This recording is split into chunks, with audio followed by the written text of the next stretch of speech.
Mtazamaji wa Faida Online TV, hapa ni Upanga jijini Dar es Salaam, ambapo siku ya leo wadau mbalimbali kutoka nchi ya Tanzania, Kenya na Msumbiji ama Mozambiki wamekutanishwa hapa kwa ajili ya kuja kushiriki zoezi zima la kufunga mradi wa kujenga amani pamoja, mradi ambao unafadhiliwa na shirika la WeWorld wakishirikiana na European Union pamoja na mashirika mengine ikiwa ni pamoja na Tabufo.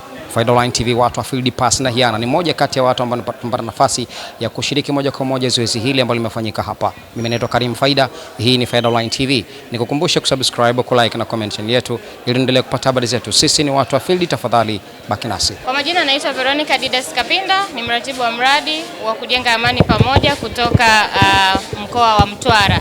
Leo tuko hapa ukumbi wa Alliance tukifanya tukio kubwa la kufunga mradi wa kujenga amani pamoja, ambalo ni tukio la kikanda. Kama tunavyofahamu, mradi umetekelezwa katika nchi 3, Mozambiki, Tanzania na Kenya. Lakini kwa Tanzania tumetekeleza mradi katika mikoa miwili, mkoa wa Mtwara pamoja na mkoa wa Tanga. Na kikubwa ambacho tunafanya leo ni kuangalia safari nzima ya mradi toka ulipoanza mpaka hivi leo, na tumejikita zaidi kwa kuangalia mafanikio ya mradi pamoja na kuona na kwa namna gani umejikita katika kutatua changamoto ambazo tulizitambua mwanzoni wakati wa utekelezaji wa mradi, na kuona je, kuna mabadiliko yote yaliyotokea. Mradi ulifanya kazi zaidi katika kutambua migogoro kwenye jamii na kutafuta namna ya kuitatua. Migogoro mbalimbali ilionekana, ikiwa ni ukatili wa kijinsia, mgogoro wa mambo ya ardhi, pamoja na mgogoro kati ya vijana na kundi la wazee. Napenda kushukuru hasa vyombo vya habari ambao tumetembea nao pia kupitia mradi wetu katika utekelezaji, ambao wao wametusaidia kufikisha ujumbe kwa upana wake kwenye jamii zetu, kwa sababu bila vyombo vya habari jamii isingetambua haya tunayoyafanya, juhudi ambazo tumezifanya. Na vyombo vya habari wamekuwa washiriki wetu wakubwa sana katika kuhakikisha taarifa sahihi zinafika kwenye jamii pamoja na utatuzi wa migogoro. Hello, I'm Rebecca Romagnoli, Project Officer for the Kujenga Amani Pamoja project. I'm coordinating together with Daniela Riva, Project Manager of the Kujenga Amani project. We are based in Tanzania, but the project is a 3-year project, regional. So we are working in Kenya, Tanzania and Mozambique, coastal areas. The project is co-financed by the European Union, FPI. And now we are here today at Alliance Française to celebrate the end of the project together with all our stakeholders. So we invited, and they are here today, civil society organizations, journalists, teachers, local authorities, security actors from all over the 3 countries. So we're very happy for them to be here. We are discussing what was good in the project, which were also the challenges and also the opportunities to be strengthened in the future.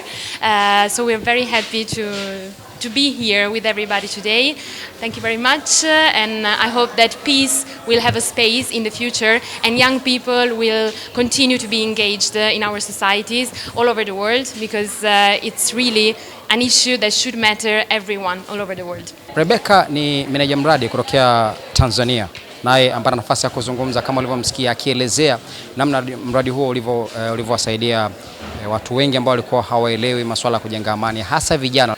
Kwa majina naitwa Mary Mwachiti na mimi ni mkurugenzi mtendaji kwa shirika ambalo linaitwa Nawiri Community Based Organization kutokea Kwale County in Kenya. Mafanikio ambayo mmeyapata kwenu kutoka Nawiri Kenya ni yapi?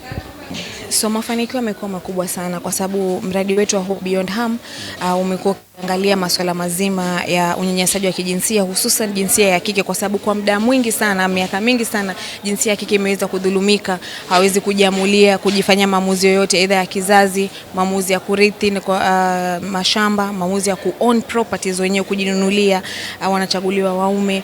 Pia kumekuwa na kesi za ubakaji na rape and defilement, that's what I mean, domestic violence, wanachapwa, na kumekuwa na ile natija ama mindset ambao watu wamezoea kwamba mwanamke lazima aweze kupitishwa katika masuala yale bila kuwa na sehemu yote ya kwenda kuzungumza, the voiceless. So mradi huu umeweza ku create a safe space ambao kina mama ama wasichana wanaweza kuzungumza maneno yale ambayo yanatendeka pale, wanaweza kutambua, jamii imetambua kwamba masuala haya yapo na lazima yashughulikiwe, na tumekuwa tumejenga stakeholders wale ambao tunafanya kazi kwa ukaribu, so kuna kwa ile referral pathway ambapo unajua kwamba incident fulani ikifanyika mahali inaweza kuripoti wapi, unapeleka wapi, na huyu survivor anasaidika kwa kiwango gani. So tumehusisha kina mama, wasichana, viongozi, the local leaders, and also viongozi wa kidini na jinsia ya kiume pia vijana, kwa sababu ni muhimu kukua pale, kwa sababu jinsia ya kiume wao ndio perpetrators wa kwanza ambao wanaongoza, lakini tumewaleta karibu ili wao pia waweze kujua kwamba ni vizuri kuweza kuishi na kina dada na kina mama katika ile hadhi inayostahili. Kushukuru sana. Thank you so much. Napenda sana Kikenya mnavyoongea. Shukrani sana. Naam, mtazamaji wa Faida Online TV, mpaka kufikia hapo mimi sina la ziada. Naitwa Karim Faida, hii ni Faida Online TV. Nikukumbusha like na comment yetu ili endelee kupata habari zetu. Sisi ni watu wa field. Asante na kwaheri.